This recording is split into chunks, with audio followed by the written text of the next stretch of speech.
अस्सलामुअलैकुम। Straight talk में खुश आमदीद। आपके साथ मैं हूँ आयशा बख्श।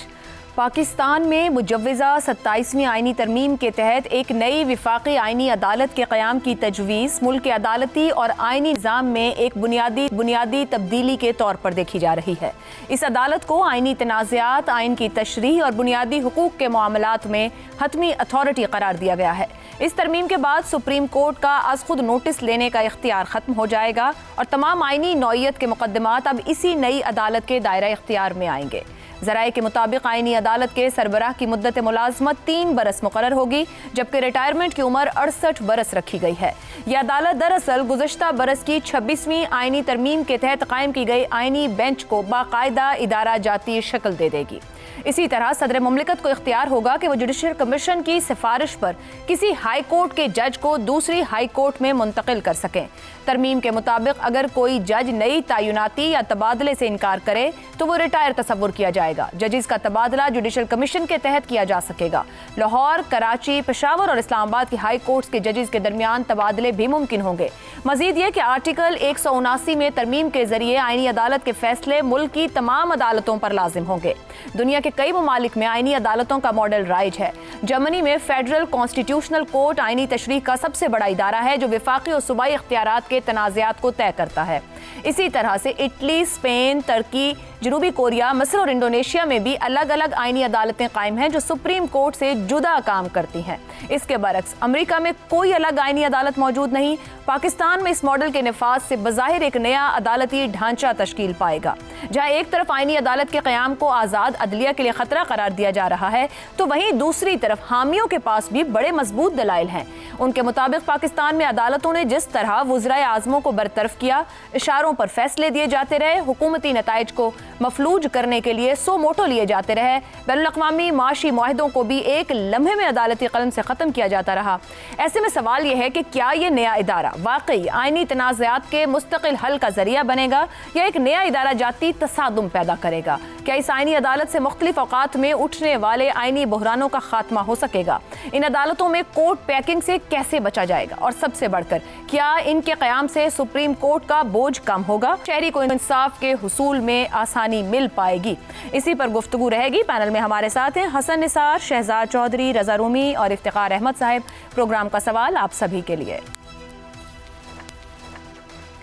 27वीं आइनी तरमीम क्या विफाकी अदालत का क़याम अदलिया में एक नया तवाज़ुन लाएगा या इदारा जाती ताकत की नई कशमकश को जन्म देगा? शहजाद चौधरी साहब, एक नई विफाकी आइनी अदालत का क़याम होने 27वीं तरमीम के ज़रिए बेंच को अभी तो उसके अंदर लाया जा रहा, उसके अंदर कुछ मज़ीद चीज़ें भी हैं, मगर सवाल यहाँ ये पैदा हो रहा है कि वो बैलेंस और वो बातें जो कि नहीं मुमकिन हो पा रही थी, क्या इस अदालत के क़याम के बाद वो मामला जो आइन से मुतल्लिक़ हैं वो अलहदा से तय हो जाएंगे, वेल सेटल्ड होकर चीज़ें आगे बढ़ेंगी, एक बेहतरीन स्ट्रक्चर देने जा रहे हैं, या कशमकश और कॉन्फ्लिक्ट हमें आने वाले दिनों में और ज़्यादा देखने को नज़र आएगा? बहुत ज़्यादा खोल दिया, लेकिन बहरहाल देखिए, बात यह है कि अभी तक हमें यह नहीं पता लगा कि इसकी ज़रूरत क्यों महसूस की गई। आपने कहा कि आइनी मामलात, कौन से आइनी मामलात हैं जो खुले हुए हैं, इसका भी अंदाज़ा नहीं है। चंद नंबर हैं जो मेरे पास हैं, जो कि मैंने पिछले चंद दिनों में नोट किए, वो मैं आपसे शेयर कर लेता हूँ। हमारे पास सुप्रीम कोर्ट में इस वक्त जो पेंडेंसी है, यानी वो मुकदमात जो ज़ेर अल्तवा है, जो अभी इनका ट्रायल हो रहा है या जो ज़ेर अल्तवा है, वो पूरे पाकिस्तान का 2.5% है जो सुप्रीम कोर्ट के अंदर है। उसके अंदर कॉन्स्टिट्यूशनल बेंच भी शामिल है। 50,000 के करीब केसेस हैं जो कि पेंडेंसी के अंदर है सुप्रीम कोर्ट के अंदर, कॉन्स्टिट्यूशनल बेंच इंक्लूसिव। उसके बाद उन 50,000 में से सिर्फ 14.5% हैं जो कि आइनी केसेस हैं, जिसके लिए एक आइनी कोर्ट बनाया जा रहा है। यानी अगर आप हाई कोर्ट और सुप्रीम कोर्ट को भी ले लें तो उसके अंदर 20% पाकिस्तान, मुकम्मल पाकिस्तान के केसेस हैं जो कि इन कोर्ट्स में है, 80% उससे ज़ेली अदालतों में है। तो फिर फोकस इतना जो यहाँ पे है वो सवाल तो खड़े करेगा ना। और उसके बाद अभी तक ये नहीं समझ आई कि आइनी बेंच ने क्या नहीं किया जो कि आइनी कोर्ट करने जा रहा। अच्छा, दूसरी बात आपने कहा कि क्या इनके आपस में बीच में कोई इदारा जाती टेंशन क्रिएट होगी और तवाज़ुन कायम हो जाएगा? तवाज़ुन कायम बिल्कुल हो जाएगा। इस तरह होगा कि जहां जजेस जिनकी टेन्योर, जिनकी अपॉइंटमेंट, जिनकी सर्विस, जिनकी रिटायरमेंट मुकम्मल तौर पर एक जुडिशल कमीशन के हाथ में होगी, जिसके अंदर जो पलड़ा है वो हमेशा हुकूमत का भारी होगा।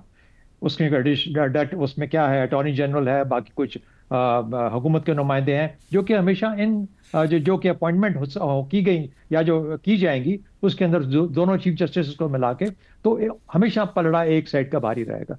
इसका मतलब है कि जब मुकम्मल तौर पर आपके टर्म्स ऑफ सर्विस के हिसाब से आपका काबू है, यानी जज आपने काबू में कर लिए, तो फिर तो तवाज़ुन ही तवाज़ुन है ना, फिर तो कोई ज़रूरत ही नहीं है किसी परेशानी की। एक मैं ज़रूर मेरा ख्याल में सजेशन देना चाहूँगा, क्योंकि एक तजर्बा है ना, हम तजर्बा कर रहे हैं, इस तजर्बे को हम देखना चाहते हैं कि क्यों नहीं। लेकिन तजर्बा का जब आप आइन को इतनी तेजी से बनाते हैं ना, तजर्बा का यानी ये 2/3 अक्सरियत आ गई, इसने एक तजर्बा कर दिया, अब और 2 साल बाद कोई और 2/3 आ जाएगी, वो एक और तजर्बा करेगी। जब आप आइन को इतना तेजी से तब्दील करोगे तो ये इसकी जो हकीकत है, जो वक़्त है, वो बिल्कुल खत्म होकर रह जाएगी। तो हम उस रास्ते पे चल पड़े हैं। हम पहले तो कहते थे ना कि ये जो डिक्टेटर आते हैं वो ये काम करते हैं, अब तो डिक्टेटर नहीं आते, अब हम खुद अपने तौर पे ये काम करते हैं। तो इसलिए वो आइन जिसकी अपनी एक, क्योंकि आइन के अंदर कौन से मसले हैं, जब 73 में आइन बन गया, सिग्नेचर्स हो गए, सारे मान गए, अब कौन सी आइनी मामलात हैं जो कि हम आइनी अदालतों में लेके जाना चाहते हैं? हम क्यों स्टेबलाइज नहीं करते उस आइन के साथ जो कि हमारे सामने आ गया? सजेशन की मैंने बात की थी, जिस तरह आप फेडरल कॉन्स्टिट्यूशनल कोर्ट बनाना चाहते हैं ना, सुप्रीम कोर्ट को आप सुप्रीम कोर्ट ऑफ पाकिस्तान का, मैंने जो सुना है कि सुप्रीम कोर्ट ऑफ पाकिस्तान नहीं होगा, सिर्फ सुप्रीम कोर्ट कहा जाएगा, जो कि असल में फेडरल कॉन्स्टिट्यूशनल कोर्ट के नीचे होगा, यानी इसके अहकामात उस पर लागू नहीं होंगे। पैरेलल का भी लफ्ज इस्तेमाल हो रहा है गालिबन। हाँ, फेडरल कॉन्स्टिट्यूशन, लेकिन जो लिखा हुआ है, जो जो जो जो जो उसमें है, जो उसमें लॉ के प्रपोजल के अंदर है कि फेडरल कॉन्स्टिट्यूशनल कोर्ट के जो अहकामात हैं वो लागू होंगे सुप्रीम कोर्ट पे, और सुप्रीम कोर्ट के जो अहकामात हैं वो उस पर लागू नहीं होंगे। तो वो एक हायरार्की बन जाती है। तो मेरा अपना सजेशन ये है इन लोगों को कि बिल्कुल क्लैरिटी आ जाए। फेडरल कॉन्स्टिट्यूशनल कोर्ट आप जरूर बना लिया, आपने तजर्बा करना चाहते हैं, नीचे वाले कोर्ट को, जिसको सुप्रीम कोर्ट आप कहना चाहते हैं, उसका नाम खत्म कर दें सुप्रीम कोर्ट, उसको फेडरल एपेलेट कोर्ट कर दें, कि सिर्फ अपीलें तुम्हारे पास आया करेंगी क्रिमिनल केसेस की, या बाकी जो सिविल टाइप शायद कोई इस लेवल के होते हैं जो कि वहां तक जाने चाहिए, उसको फेडरल एपेलेट कोर्ट कर दें। तो फिर कोई ना कोई इज्जत दोनों साइड की बनी रहेगी। जो आपस में जो टेंशन है, जो तवाज़न का हम जिक्र करते हैं, ये चीजें अपने खुद ब खुद ही Aahista Aahista over time resolve हो जाएंगी अपने मामलात, अपने फायदे के लिए। और फिर जब हम वो देखेंगे तो फिर समझ नहीं आएगी कि ये आइन का हुलिया जो शुरू में था वो बिगड़ के ऐसा क्यों हो गया, जो कि उस वक्त नजर आएगा। ठीक हो गया। हसन निसार साहब, शहजाद साहब तवाज़ुन की भी बात कर रहे थे एक जाविये से कि वो तो हो ही जाएगा। मैं आपसे ये सवाल पूछूं कि अदालती निज़ाम में इस्लाह होगी या ताकत के मराकज़ असर नौ तरतीब हो रहे हैं इसमें? देखें, बात सुने, आपने मुल्कों का कंपैरिजन किया, एक बात याद रखें, थंब रूल है, इन्नमल अमाल बिन्नियात। जब कानून साजियों और इस तरह की जोड़ तोड़ में सबसे अहम बात होती है नीयत। क्या वो मुल्क और उसके अवाम के लिए सूट करेगा, करता है? नहीं। मैं अगर कुछ करता हूँ तो मेरा मोटिव मैटर करेगा, चीज़ें सेकेंडरी होती हैं। अच्छा, आपके सवाल में 2 लफ्ज़ बड़े इम्पोर्टेंट हैं, नया कानून, नया तवाज़ुन और अदारा जाती ताकत की नई कशमकश। तो भी एक सादी सी बात है, 78 साल में तो कभी कोई तवाज़ुन मैंने इस मुल्क में देखा नहीं। मेरी होश से पहले कभी रहा हो तो मैं तारीख में पढ़ा नहीं। अच्छा, रह गया नई कशमकश को, तो कशमकश भी मैंने कभी इस मुल्क में ख़त्म होते देखी नहीं। निफाज इस्लाम से लेके तो एशिया सुर्ख है, एशिया कभी सब्ज़ है, और निकला पीला है, ये मत छोड़ो। और अगर मैं गलत कह रहा हूँ तो दोस्त मेरी तस्सीह फरमा दें, ताकि मुझे ममनून और पुरसुकून होने का मौका मिले। मेरी हकीकत पसंदी या मेरी यासियत पसंदी मुझे बताती है कि मुस्तकबिल में भी इन दोनों चीज़ों का कोई इम्कान नहीं। चूँकि हमने वो अल्लामा इकबाल दी उदी और तक वो गल समझ नहीं आई। कौम को एक चीज़ पसंद है, अजलाफ को भी अशराफ को भी। वो क्या पसंद है? एक शेर उसका, उलटना पलटना, पलट कर झपटना, लहू गर्म रखने का है एक बहाना। लहू गर्म है, बाकी सब कुछ ठंडा है, और ये यूं ही चलेगा। तो आपकी गुफ्तगू ये कह रही है कि आपको तवाज़ुन दिखता नहीं है और कशमकश ख़त्म नहीं होती है, सूरत हाल कुछ नहीं, हाँ। जी। 1 साल बता दो मुझे, इस मुल्क में कभी सुकून का देखा है किसी ने? तवाज़ुन, ग्रेस। सर वो कुछ ना कुछ के पास तो ममनून और पुरसुकून होते ही होंगे मामलात, ज्यादा के पास नहीं होते होंगे। मेजॉरिटी की बात कर रहा हूँ भाई, मैं तो इस मुल्क की आबादी की बात कर रहा हूँ। ठीक हो गया, गमे बाजियां दी गल कर रहे हैं। नहीं, बहरहाल सेनेट ने तो मंजूर कर ली है, किसी को सुकून है या नहीं है या तवाज़ुन है। माशाल्लाह। अच्छा जी, रज़ा रूमी साहब मैं आपकी जानिब आऊँ, क्या पाकिस्तान की सियासी तारीख में पहली बार आइन की तशरीह को इंतजामी असर से आज़ाद किया जा रहा है या उसके ताबे? क्योंकि बहुत से खदशात का इजहार किया जा रहा है, आइनी अदालत के जजेस की मुद्दत मुलाजमत है, तकर्री के ख़तरे की बात की जा रही है, तो वाकई अदलिया इंतजामिया के ताबे होने जा रही है या आज़ाद? ये बहुत मुश्किल सवाल है आयशा। उसकी वजह ये है कि अगरचे एक अलग से आइनी मामलात के लिए एक कोर्ट होगी, लेकिन उसकी जो तैनाती है और जो ड्राफ्ट मैंने देखा था, अभी मुझे नहीं पता सेनेट में उसमें कितनी तब्दीली हुई है, कि उसकी जो अपॉइंटमेंट है चीफ जस्टिस की वो एग्जीक्यूटिव कर रहे हैं। आपको याद है कि माजी में अदलिया ने जो जजेस की अपॉइंटमेंट थी वो काफी हद तक अपने हाथ में ले ली थी अल जिहाद ट्रस्ट केस में, और उसके बाद और इस तरह से जो नॉमिनेशंस हैं उस कोर्ट में, उसमें अब एग्जीक्यूटिव का और पार्लियामेंट का रोल ज्यादा आ गया है। दर हकीकत ये पेंडुलम जो है ये इतना एक साइड पर चला गया था कि गालिबन वो उसके रिएक्शन में या रिजल्ट में अब ये जो एग्जीक्यूटिव है और पार्लियामेंट है उन्होंने कुछ इख्तियारात वापस ले लिए हैं अदलिया के ऊपर, और ये अब पेंडुलम लगता है कि बिल्कुल दूसरी साइड पर स्विंग कर जाएगा।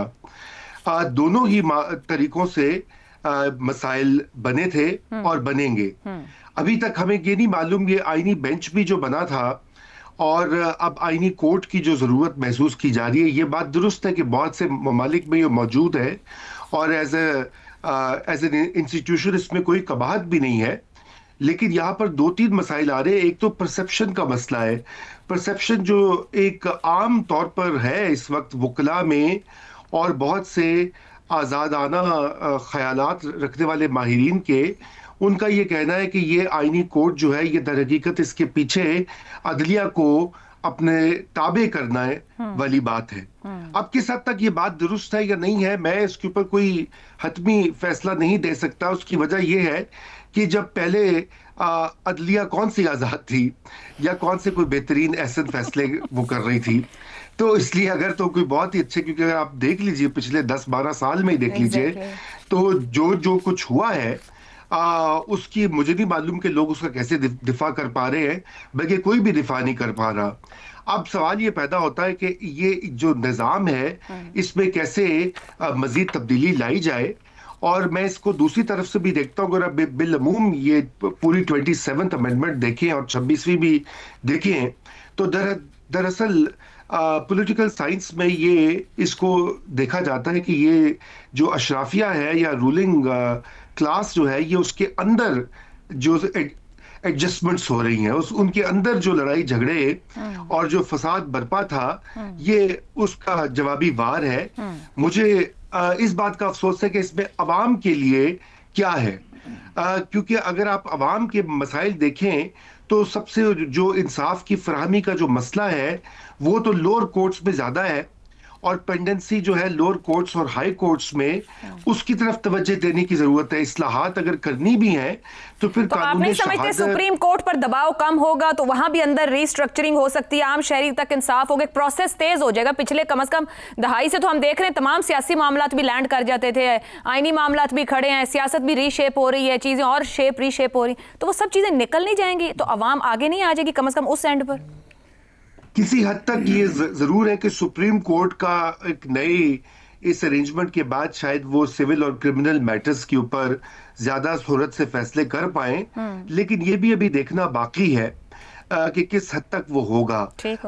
हमारे यहाँ बहुत सारे मसाइल जो है वो केस मैनेजमेंट और जिस तरह अदालतों का इंतजाम और इंसराम चलता है उनसे लिंक्ड है, उसमें कोई बड़ी आईनी तरमीम की जरूरत नहीं है। सच्ची बात तो ये है, आईनी तरमीम की जरूरत यहाँ पर ये आ रही है कि पिछले कई सालों से सुप्रीम कोर्ट ऑफ पाकिस्तान की आर्बिट्ररी एक फैसले जो थे और उनका एक सियासी केसेस में जो एक रंग या एक पोजीशन वो ले लेते थे, उससे मसाइल आ रहे थे। और इस वक्त मौजूदा जो निज़ाम है उसके लिए भी दुश्वारियां जो है वो पैदा की जा रही थी और ये उसका जवाब है। मैं समझता हूँ कि इसके ऊपर बाकायदा डिबेट होनी चाहिए थी। बहरहाल अब पार्लियामेंट साइलेंट तो कर दिया है, उम्मीद करते कौमी असेंबली में कोई इसके ऊपर सही डिबेट हो जाएगी। बहरहाल फैसले तो हुए नजर आ रहे हैं और अभी हम अगले हिस्से में बात भी करेंगे अपोजिशन के किरदार की। मगर इफ्तिखार साहब, ये जो ऊपर गुफ्तगू हुई तवाजुन की तलाश है, माजी के कुछ हालिया माजी की भी बात कर ली जाए, फैसले जो हैं सियासी तौर पर रहे, ये जो पोजीशंस रहीं, आप क्या समझते हैं आज जिस चीज़ की तलाश थी, अगर माजी के फैसले देख के अदालती इस्लाहात की ज़रूरत थी इसलिए अदालती इस्लाहात ये सामने आ रही हैं, आईनी ताकत के मरकज़ को बदलने की ख्वाहिश थी, आपके लिए टाइमिंग कितनी अहम है इस पूरी सिचुएशन में? देखिए, बात यह है कि बुनियादी तौर पे कॉन्स्टिट्यूशन में जो चीज़ें लिखी थी उनमें जब तरमीम करने लगे थे तो आपको जुडिशल सिस्टम पूरे के बारे में फिर बात करनी चाहिए थी। महज एक अदालत की बात ना करते, आप जुडिशल रिफॉर्म्स की बात करते तो ज़्यादा बेहतर होता, क्योंकि ये बात बार बार हम कहते हैं कि जो इंसाफ का तकाजा है वो शुरू होता है जज से, सिविल जज से, मजिस्ट्रेट से, वहाँ पे कोई बेहतरी के इम्कानात नहीं है। अब हुआ क्या, सुप्रीम कोर्ट के मैंने कुछ ऐसे फैसले किए जिसमें महसूस किया गया कि वो ये तरफा हैं और वो इंसाफ पर मबनी नहीं है। वो पर्सनल स्पेसिफिक फैसले करने लग गई। उनको ए पसंद आता था तो उसको शाबाश देते, बी पसंद आता तो कहते इसको ले जाओ।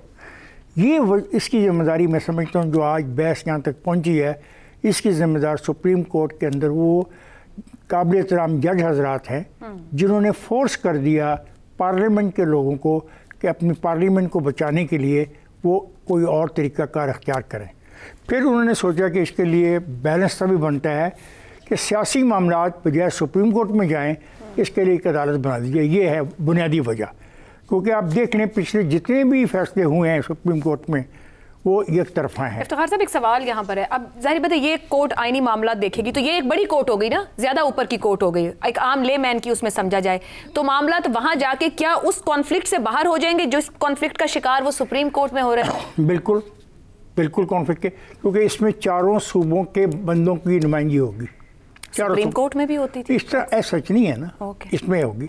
और फिर सुप्रीम कोर्ट का देखिए, मैं इसमें अदालतों का एहतराम करता हूँ, मैं बहस नहीं करना चाहता कि ऐसा क्यों हुआ। मतलब अगर किसी को कहा जाए कि इसके आने वाले तमाम मुकदमात में भी ज़मानत दे दी जाए, ये कहा जाए कि इसके लिए गाड़ी मंगवाई जाए और इसको एक जगह पर रखा जाए, इसके खाने का भी एहतमाम किया जाए और उसके लिए कहा जाए कि इसके लिए रजिस्टर भी जो हाजिरी का है वो बाहर भेज दो, वहीं पे दस्तखत कर दे, तो ऐसी जो चीज़ें आपने देखी हैं, ठीक है, आपको आपकी आंखें बंद अगर सारों की हो जाए तो मैं तो कुछ नहीं कर सकता। तो खैर साहब, एक ऊपर रजा साहब ने सवाल किया, जिहाद ट्रस्ट केस से पहले की बात की जाए तो भी जिस तरीके से मामला चले अदलिया में, अगर उसके बाद की बात की जाए जो आप यहाँ से आगे हमें तवाजुन नजर आएगा? Thank you very much. जब पार्लियामेंट ने फैसला कर दिया था कि जो अपॉइंटमेंट के मामले में, तो बगावत की किसने की? जजेस ने। उन्होंने नहीं माना, उन्होंने कहा हम पार्लियामेंट के फैसले को नहीं मानते। पार्लियामेंट को दबाव में लाके उन्होंने उस फैसले में तब्दीली करवाई। तो पार्लियामेंट को ये एहसास हो रहा था कि ये तो फिर एक मसला है कि अगर 17, 18, 19 लोग बैठ के ये फैसले इस किस्म के करेंगे तो फिर पार्लियामेंट कैसे चलेगी। मसलन आपने खुद ही कहा अपने एंट्रो में, यानी 184(3) का एक्सरसाइज की गई कि एक ट्रेन का रास्ता बनाना है। 184(3) के तहत इस एक्सरसाइज करते हुए अख्तियार उस रेल के जो रास्ता है उसको महीनों सालों पेंडिंग कर दिया गया। और ये तो नहीं ना कि 184(3) इन मकासद के लिए इस्तेमाल किया जाता।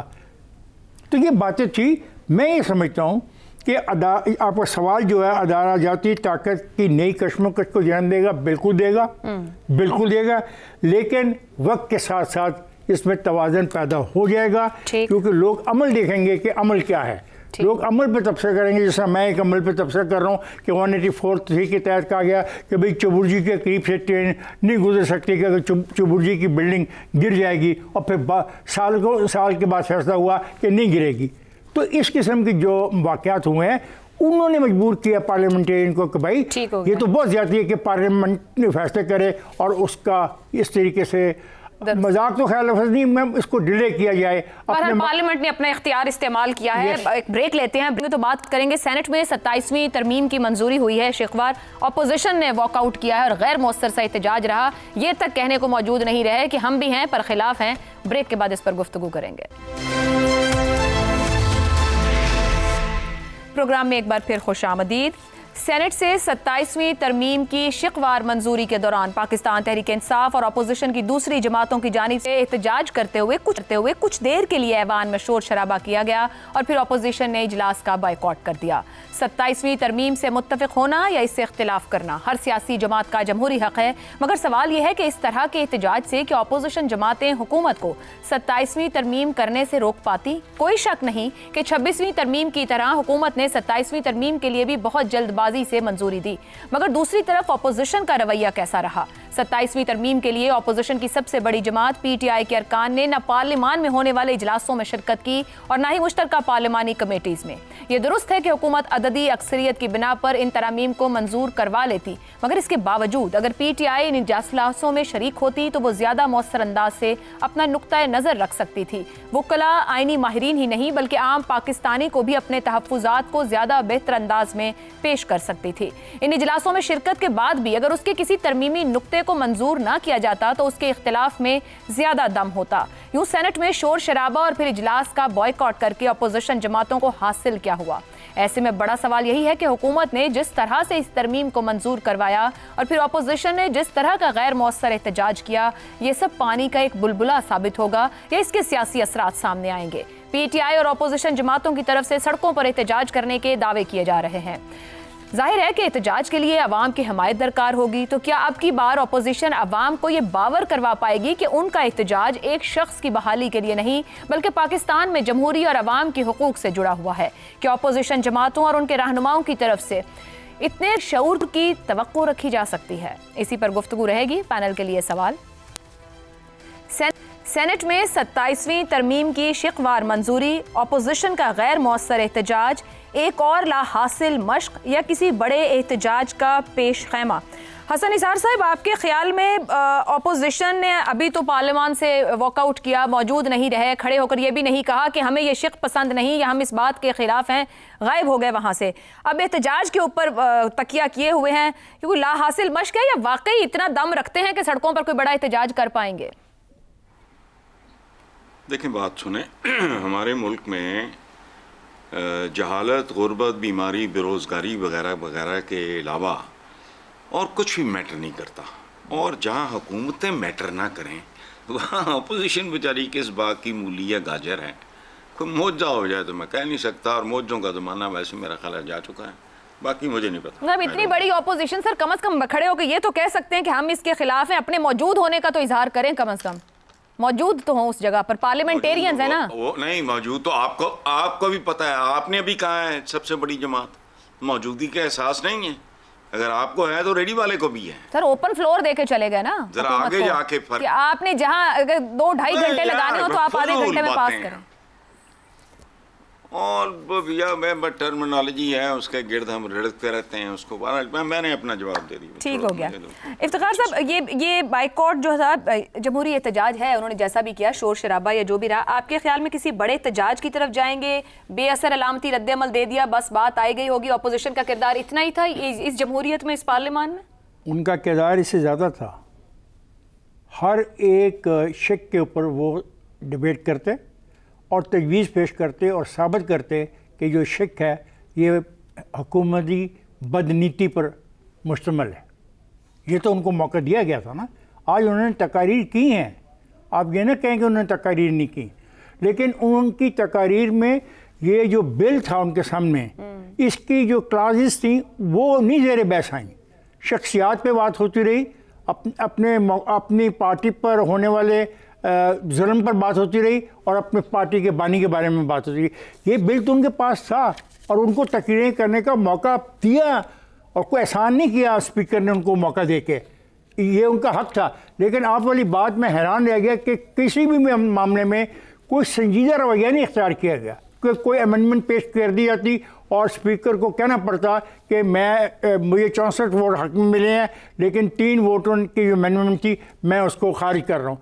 ऐसी सिचुएशन आने नहीं दी।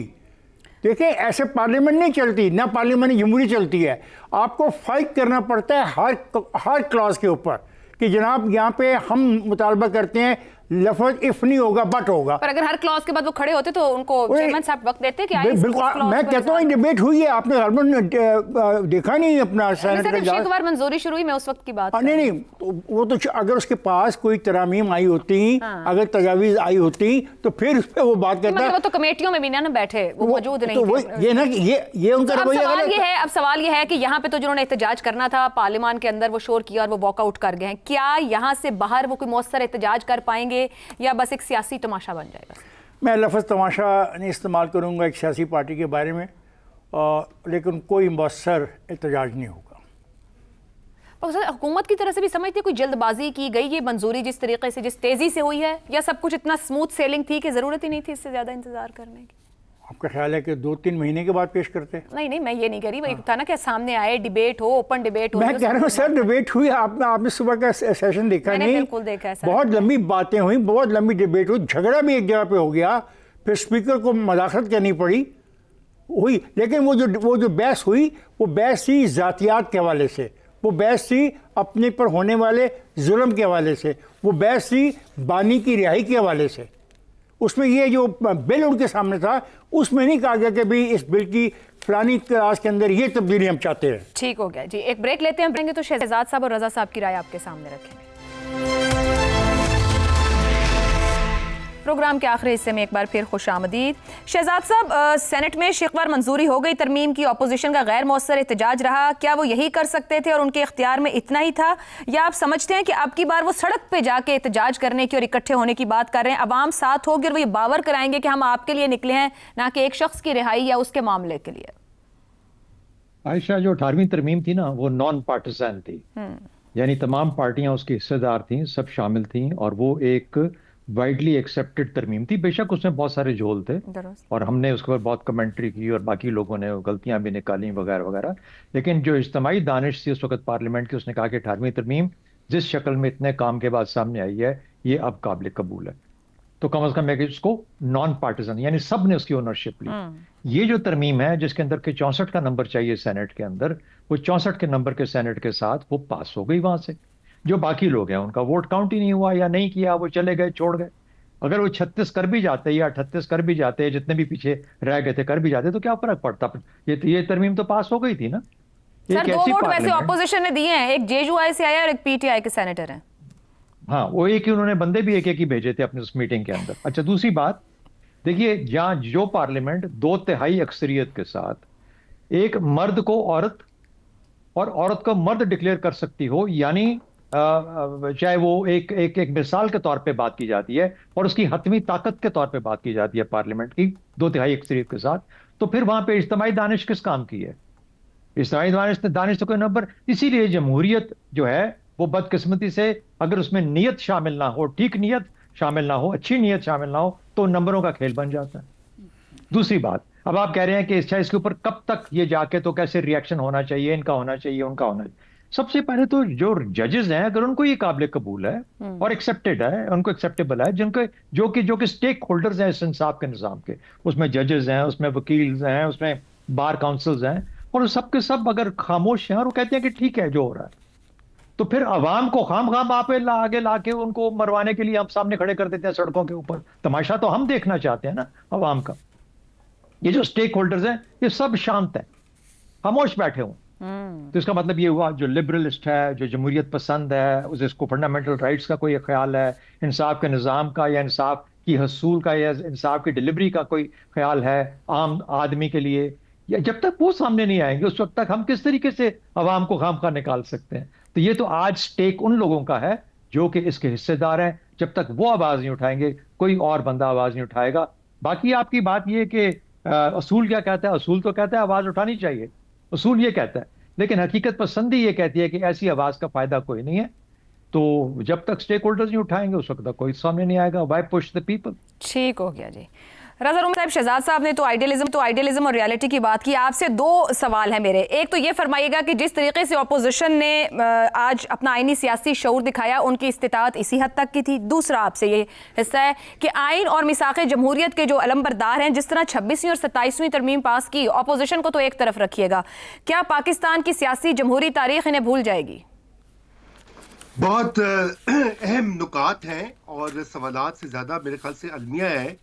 पहली तो ये बात है कि अपोजिशन ने बहुत सी कमेटियों से इस्तीफे दे दिए हुए थे और उसकी बिल्कुल मंतक समझ में नहीं आती, क्योंकि जो भी नतीजा निकले उनको उन कमेटीज में पार्टिसिपेट करना चाहिए था, अपनी तजावीज़ देनी चाहिए थी।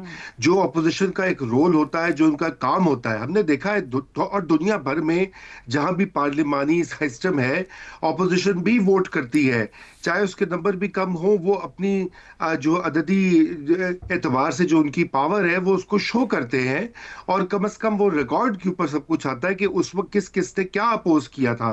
मगर तकरीर जरूर हुई आज और लेकिन वो नाकाफी है। ये एक गैर संजीदा रवैया है बदकिस्मती से, क्योंकि बहुत सारे इसमें कॉम्प्लिकेटेड मसाइल हैं। एक तरफ तो पीटीआई ये कहती है कि वो उनको ये असेंबलियां मंजूर नहीं है, ये फॉर्म 47 की पैदावार है या वगैरह वगैरह। दूसरी जानिब सारे के सारे वो जो हैं वहाँ पर बैठे भी हैं, बरात भी लेते हैं, तो एक अजीब गरीब खिचड़ी पकी हुई है। और रही बात रूलिंग कोलिशन की, तो बिल्कुल ये याद रहेगा, तारीख भी इसको याद रखेगी, क्योंकि देखिए इस तरह से इतनी उजलत में आइन के ढांचे में तरमीम करना ये भी पार्लिमानी जमहूरियत के मनाफी है। इसके ऊपर और बहस होनी चाहिए थी, जैसे मैंने पहले आपसे अर्ज किया, और इसके ऊपर बाकायदा पब्लिक डिबेट होनी चाहिए थी। ये जो हम बातें यहाँ पर कर रहे हैं, ये दर हकीकत कई दिनों हफ्तों कमेटी में होनी चाहिए थी, ताकि शिक दर शिक जो है इसमें कोई सुकम ना रहे। कल को इसी वजह से 26 अमेंडमेंट में जो उजलत में पास की गई थी, उसकी मसाइल की वजह से ही तो ये नई अमेंडमेंट आई है। तो अब क्या ये इसके बाद एक और 28वीं भी आएगी, क्योंकि इसके ऊपर सही तरह से गौर व खौस नहीं किया गया, या बहुत जल्दी में बहुत बड़े बड़े फैसले किए जा रहे हैं। तो जो हुक्मरान जमाते हैं उनको सोचना चाहिए, उनकी भी अपनी एक तारीख रही है, खसूसन पाकिस्तान पीपीपी जो है वो तो इस आइन की खालिक अपने आप को, और वो है भी 1973 का जो आइन है वो उसी दौर में बना था, पहला पाकिस्तान का मुतफिका आइन था। अब जिस तरह से उसकी पूरी स्कीम में तब्दीली लाई जा रही है, क्या वाकई पाकिस्तान पीपल्स पार्टी ये समझती है कि ये उनके मंशूर और उनके नजरियात से मुतसादिम नहीं है? ये सवाल है। बिल्कुल शुक्रिया। ये एक बात है कि चार्टर ऑफ डेमोक्रेसी में इस अदालत का जो फैसला है वो चार्टर ऑफ डेमोक्रेसी में पाकिस्तान पीपल्स पार्टी ने किया था या नहीं किया था? इसगार साहब, चार्टर ऑफ डेमोक्रेसी इस वक्त मत छेड़ें, उसमें और भी बहुत कुछ मुआहदे और अहद किए गए हैं जिनके ऊपर वो नहीं थे। मसला अदालत का है, इसलिए मैं पूछ रहा हूँ। एक एंगल है ना ये, लेकिन इसके अलावा और बहुत कुछ कहा गया था, जमातों ने खुद अमल नहीं किया। आज के लिए प्रोग्राम से इतना ही, इजाजत दीजिए, अल्लाह हाफ़िज़।